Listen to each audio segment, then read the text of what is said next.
Live from the world's capital markets, here are the latest financial headlines brought to you by News Factory.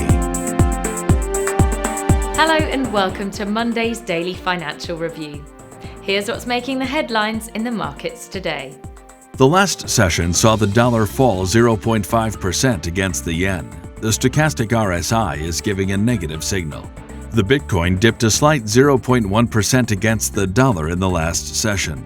The ROC is giving a positive signal. The gold-dollar pair skyrocketed 1.7% in the last session. According to the Williams indicator, we are in an overbought market. The oil-dollar pair skyrocketed 4.4% in the last session. The MACD is giving a negative signal, going against our overall technical analysis. Coming up, the choices from our chief analysts for today.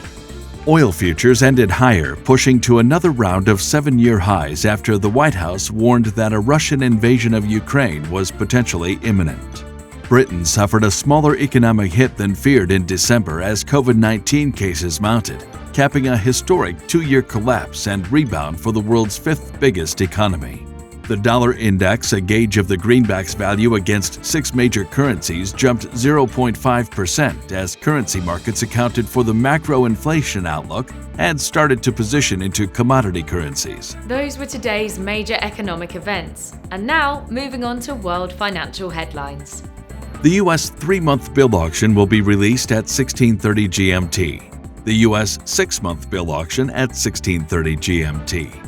Germany's German BUBA monthly report at 1100 GMT. Japan's gross domestic product will be released at 2350 GMT. Japan's gross domestic product annualized at 2350 GMT. Korea's export price growth at 2100 GMT. We hope that you've enjoyed Monday's financial review. On behalf of all of us here, we wish you a productive trading day. Be sure to join us tomorrow morning for the latest news and events from the financial markets.